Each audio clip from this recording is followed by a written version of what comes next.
नमस्कार दोस्तों। इस वीडियो में आप महत्वपूर्ण 100 जनरल नॉलेज के प्रश्न देखने वाले हैं।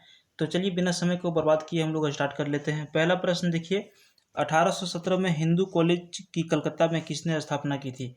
सही उत्तर है डेविड हेयर। अगला प्रश्न है, 1930 में गांधी जी ने दांडी यात्रा प्रारंभ की थी, इसका कारण क्या था?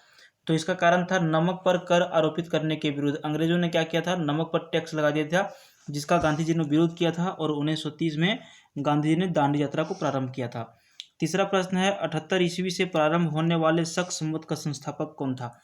सही उत्तर है विक्रमादित्य। अगला प्रश्न है, अकबरनामा किसने लिखा? सही उत्तर है अबुल फजल ने। अगला प्रश्न है, अजमेर में किस सूफी फकीर की दरगाह स्थित है? सही उत्तर है मोइनुद्दीन चिश्ती की। अगला प्रश्न है, अशोक के शिलालेखों की क्या लिपि है? तो अशोक के जितने भी शिलालेख थे उसकी जो लिपि थी वो थी हायरोग्राफिक्स। ठीक है। 7 नंबर प्रश्न है, अशोक ने किस बौद्ध साधु से प्रभावित होकर बौद्ध धर्म अपनाया था? बहुत इंपॉर्टेंट प्रश्न है। अशोक ने क्या किया था कि अपना धर्म को चेंज कर लिया था, लेकिन किस बौद्ध साधु के संपर्क में आने के बाद? तो सही उत्तर है उपगुप्त के संपर्क में आने के बाद इसने अपना धर्म को चेंज किया था। अगला प्रश्न है, अशोक ने किस शहर में शिलालेख नहीं लिखे थे? सही उत्तर है गिरनार में। अगला प्रश्न है, आईने ए अकबरी का लेखक कौन है? सही उत्तर है अबुल फजल। आगे बढ़ते हैं। 10 नंबर प्रश्न, ऋग्वेद का नवा मंडल किस देवता को समर्पित है? तो देखिए, ऋग्वेद का जो नवा मंडल है वो सोम देवता को समर्पित है। अगला प्रश्न है, औरंगजेब ने अपने पिता को किस किले में नजरबंद कर दिया? सही उत्तर है आगरा किला। आगरा किला में औरंगजेब ने अपने पिता को नजरबंद कर दिया था, यानी कि छिपा के रखा था। अगला प्रश्न है, कम्युनिस्ट इंटरनेशनल का सदस्य बनने वाला पहला भारतीय कौन था? सही उत्तर है एम.एन. राय। अगला प्रश्न है, किस अधिनियम के द्वारा ब्रिटिश संसद ने ईस्ट इंडिया कंपनी का भारत में व्यापारिक एकाधिकार समाप्त कर दिया था? सही उत्तर है चार्टर एक्ट 1813 के तहत। अगला प्रश्न है, किस गवर्नर जनरल का नाम राज्य हड़प नीति के साथ जुड़ा हुआ है? सही उत्तर है लॉर्ड डलहौजी। लॉर्ड डलहौजी का नाम जो है यहाँ पे राज्य हड़प नीति के साथ जुड़ा हुआ है। अगला प्रश्न है, किस वैदिक ग्रंथ में मंत्रों और देवताओं की प्रार्थना का संग्रह है? सही उत्तर है ऋग्वेद जो ग्रंथ है इसमें मंत्रों और देवताओं की प्रार्थना का संग्रह है। 16 नंबर प्रश्न है, किस स्थान से हड़प्पा सभ्यता से संबंधित पक्की मिट्टी का हल मिला है? तो पक्की मिट्टी का जो हल मिला है हड़प्पा सभ्यता से वो उसका जगह का नाम है बनवाली। गुप्त वंश के किस राजा को भारत का नेपोलियन कहा जाता है?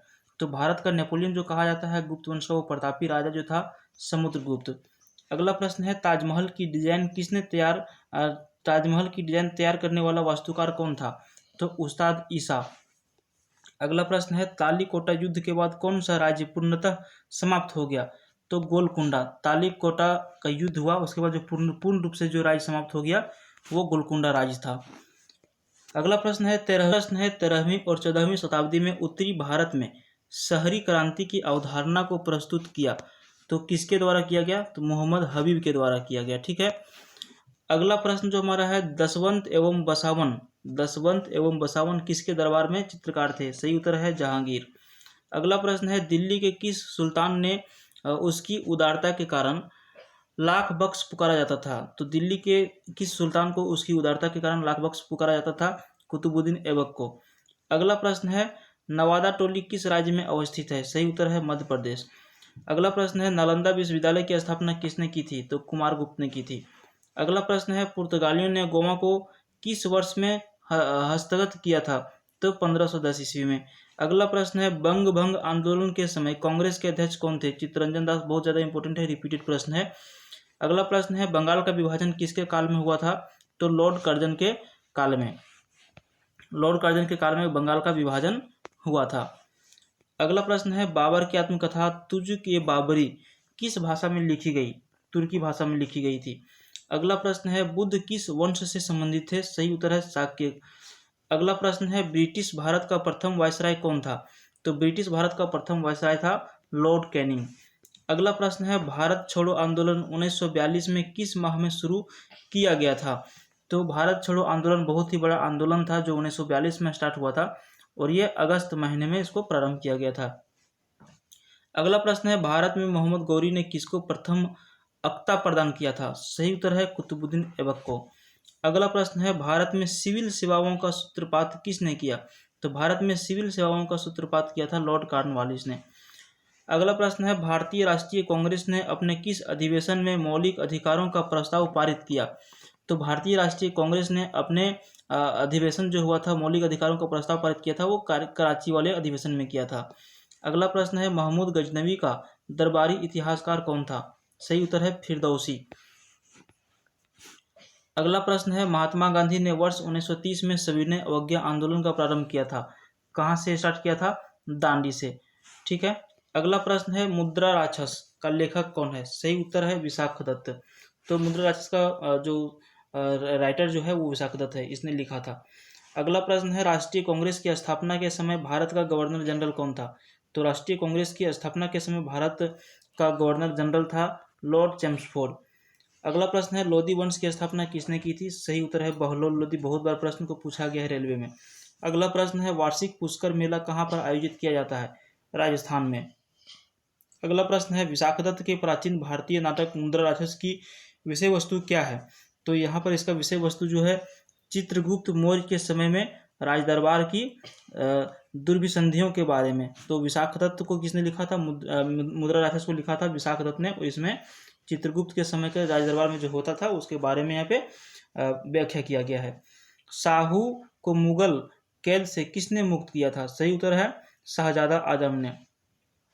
अगला प्रश्न है शिवाजी की मंत्री परिषद में प्रधानमंत्री को क्या कहते थे? तो पेशवा। जैसे पेशवा बाजीराव मूवी भी आया था। अगला प्रश्न है संवाद कौमुदी पत्र के संपादक कौन थे? तो संवाद कौमुदी जो पत्र एक पत्रकारिता था, पत्र आता था, उसका संपादन कौन किया था? तो राजा राम मोहन राय ने किया था। अगला प्रश्न की ओर बढ़ते हैं। तो अगला प्रश्न हमारा यहाँ पे है सत्य के साथ मेरे प्रयोग नाम पुस्तक का लेखक कौन है? तो सत्य के साथ मेरे प्रयोग नाम पुस्तक का जो लेखक है महात्मा गांधी है। अगला प्रश्न है सिंधु घाटी की सभ्यता में अग्नि पूजा किस स्थान पर खोजी गई अग्निदेव से सिद्ध होती है? तो सही उत्तर है कालीबंगा।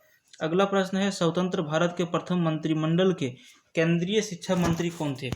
तो मौलाना अब्दुल कलाम आजाद यहाँ पे शिक्षा मंत्री थे। अगला प्रश्न है हंटर कमीशन की रिपोर्ट में किसके विकास पर विशेष जोर दिया गया? तो हंटर कमीशन की रिपोर्ट के हिसाब से प्राथमिक शिक्षा के विकास पर यहाँ पे जोर दिया गया था। अगला प्रश्न है हम्पी के विठल स्वामी मंदिर का निर्माण किसने करवाया? सही उत्तर है कृष्णदेव राय ने। अगला प्रश्न है हरिजन सेवक संघ की स्थापना किसने की? सही उत्तर है महात्मा गांधी ने। हरिजन सेवक संघ की स्थापना महात्मा गांधी के द्वारा किया गया था, महात्मा गांधी ने किया था। ठीक है, तो यहाँ पे 50 प्रश्न कंप्लीट हुआ। आगे हम बढ़ते हैं फिर 50 प्रश्न की ओर।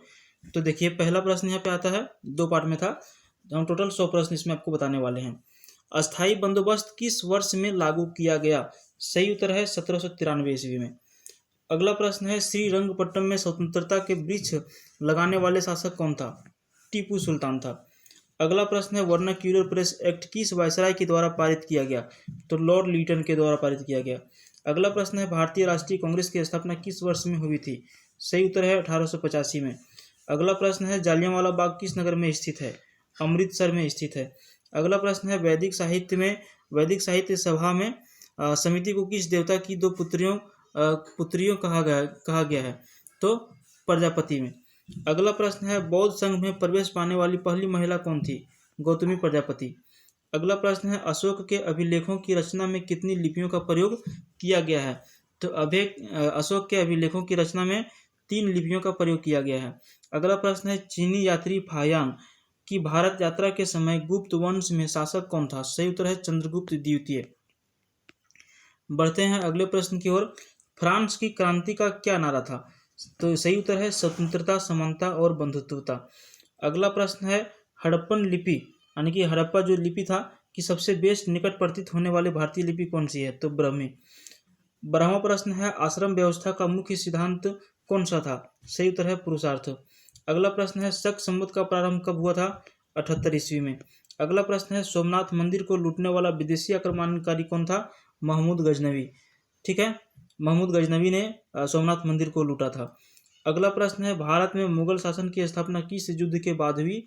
सही उत्तर है पानीपत की प्रथम युद्ध। अगला प्रश्न है बैरम खान ने किस बादशाह के लिए 4 वर्षों तक शासन की देखभाल की थी? सही उत्तर है अकबर। अगला प्रश्न है गदर पार्टी के प्रवर्तक कौन थे? सही उत्तर है लाला हरदयाल। अगला प्रश्न है धन निकासी का सिद्धांत प्रतिपादित किसने किया था? तो दादा भाई नौरोजी ने क्या किया था? धन निकासी का सिद्धांत को प्रतिपादित किया था। अगला प्रश्न जो बहुत ज़्यादा इंपॉर्टेंट है, वाटरलू की लड़ाई किस वर्ष में हुई थी? सन 1815 ईस्वी में हुई थी। अगला प्रश्न है वर्ष 1776 किसके लिए जाना जाता है? तो वर्ष 1776 में को अमेरिकी स्वतंत्रता की घोषणा किया गया था, यानी कि अमेरिका जो आज़ाद हुआ था 1776 ईस्वी में। अगला प्रश्न है प्राचीन भारत में अर्थशास्त्र किसने लिखा था? तो कौटिल्य ने लिखा था। ठीक है। अगला प्रश्न है सर्वप्रथम भारत की प्रथम पूरा पाषाण कालीन संस्कृति की खोज किसके द्वारा किया गया था? तो रॉबर्ट ब्रुक्स फुट के द्वारा। 23 नंबर प्रश्न है पहिए का आविष्कार कब हुआ था? तो पहिए का आविष्कार जो अभी गाड़ी जो चलता है उसका आविष्कार जो हुआ था मध्य पाषाण काल में हुआ था। अगला प्रश्न है बृहद पाषाण स्मारकों की पहचान की गई है? तो ये पाषाण स्मारकों की जो पहचान की गई है किस रूप में की गई है? तो मृतक को दफनाने के स्थान के रूप में किया गया है। ठीक है। अगला प्रश्न है किस युग को चल्कोलिथिक युग भी कहा जाता है? तो ताम्र पाषाण युग को कहा जाता है। अगला प्रश्न है भारतीय महाद्वीप में कृषि के प्राचीनतम साक्ष्य प्राप्त हुए हैं कहाँ से? तो मेहरगढ़ से हुआ है। आगे बढ़ते हैं। अगला प्रश्न देखिए भारतीय महाद्वीप में कृषि के प्राचीनतम साक्ष्य कहाँ से प्राप्त हुए हैं? मेहरगढ़ से। खदानों की कृषि सर्वप्रथम कब प्रारंभ हुई? नवपाषाण काल में प्रारंभ हुई थी। बढ़ते हैं अगले प्रश्न की ओर। एक जुते हुए खेत की खोज कहाँ की गई थी? तो कालीबंगा में मिला था एक जोता हुआ खेत। ठीक है। अगला प्रश्न जो है हड़प्पा सभ्यता किस काल से संबंधित है? बहुत इंपॉर्टेंट प्रश्न है, कांस्य युग से। शून्यवाद मत प्रणेता कौन थे? नागार्जुन थे। सही उत्तर है। अगला प्रश्न है गुप्तोत्तर काल में कृषि उत्पादन में राजा का अंश क्या कहलाता था? तो भाग कहलाता था। अगला प्रश्न है वह शासक कौन था जो चिकित्सा विज्ञान, खगोल विज्ञान तथा वास्तुशास्त्र आदि विधि विषयों पर 20 से अधिक पुस्तकों का रचनाकार माना गया है? तो सही उत्तर है भोज। अगला प्रश्न है अंग्रेजों द्वारा बंगाल से निर्यात की जाने वाली प्रमुख वस्तुएं क्या थी? सही उत्तर है नील और सोरा। अंग्रेजों द्वारा बंगाल से जो निर्यात किया जाता था वो प्रमुख वस्तुएं नील था और सोरा था। अगला प्रश्न है सिकंदर या सानी की उपाधि किस सुल्तान को दी गई थी? सही उत्तर है अलाउद्दीन खिलजी को। अगला प्रश्न है शिवाजी के समय में सबसे छोटी प्रशासनिक इकाई कौन सी थी? तो शिवाजी के समय में सबसे छोटी प्रशासनिक इकाई जो थी वो मौजा थी। अगला प्रश्न है विदेश में सर्वप्रथम किस भारतीय ने राष्ट्रीय ध्वज फहराया? तो विदेश में सर्वप्रथम राष्ट्रीय ध्वज फहराने वाला जो व्यक्ति था वो मैडम भिकाजी कामा थी। ठीक है। अगला प्रश्न है ईस्ट इंडिया कंपनी का एकाधिकार किस वर्ष में पूरी तरह समाप्त हो गया? 1833 ईस्वी में। सही उत्तर है। अगला प्रश्न है सैंधव सभ्यता के महान स्नानागार कहाँ से प्राप्त हुए थे? तो मोहनजोदड़ो से। सबसे बड़ा स्नान घर मोहनजोदड़ो में प्राप्त हुआ है। अगला प्रश्न है अंग्रेजों ने रैयतवाड़ी बंदोबस्त कहाँ लागू किया था? तो अंग्रेजों के द्वारा रैयतवाड़ी बंदोबस्त लागू करने का जो जगह था मद्रास प्रेसिडेंसी था और बॉम्बे प्रेसिडेंसी में। ठीक है। अगला प्रश्न है हक ये सर्व क्या है? तो ये सिंचाई पर कर है। जो लोग कृषि करते थे और सिंचाई करते थे उसके ऊपर टैक्स लगाया गया था जिसको कहा जाता था हक ये सर्व। अगला प्रश्न है विक्रमशिला महावीर की स्थापना किस वंश के शासकों द्वारा करवाई गई? तो पाल वंश के शासकों के द्वारा करवाया गया था। अगला प्रश्न है नेहरू समिति की रिपोर्ट में क्या शामिल नहीं था? तो नेहरू की जो समिति का जो रिपोर्ट आया था वो था उसमें जो शामिल नहीं था उसमें था भारत के लिए संघीय ढांचे का प्रस्तावना करना। अगला प्रश्न है चाणक्य का अन्य नाम क्या था? तो चाणक्य का दूसरा नाम था विष्णुगुप्त था। अगला प्रश्न है संयुक्त राज्य अमेरिका की गदर पार्टी के संस्थापक कौन थे? तो लाला हरदयाल थे। अगला प्रश्न है महमूद गजनवी का दरबारी इतिहासकार कौन था? उत्बी था। अगला प्रश्न है कांग्रेस की प्रथम महिला अध्यक्ष कौन थी? Shrimati Annie Besant. बहुत बार प्रश्न पूछा गया है। कांग्रेस की प्रथम महिला जो अध्यक्ष बनी थी वो श्रीमती एनी बेसेंट बनी थी। अगला प्रश्न है किस शहर में अशोक के शिलालेख नहीं है? सही उत्तर है पाटलिपुत्र में। पाटलिपुत्र में अशोक के एक भी शिलालेख नहीं है। अगला प्रश्न है रोलेट एक्ट के विरुद्ध किसने सत्याग्रह सभा गठित की थी?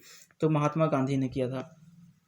अगला प्रश्न है महाराष्ट्र का कौन सा समाज सुधारक था जो लोकहितवादी के उपनाम से प्रसिद्ध हुआ? तो सही उत्तर है गोपाल हरि देशमुख। ठीक है, तो गोपाल हरि देशमुख जो थे वो महाराष्ट्र का समाज सुधारक था जो लोकहितवादी के उपनाम से प्रसिद्ध हुआ था। अगला और अंतिम प्रश्न है, मुगल काल की पहली संगमरमर से निर्मित इमारत कौन सी है? तो इसका सही उत्तर है एतमदुद्दौला का मकबरा। ठीक है, जो पूरी तरह से संगमरमर से निर्मित था।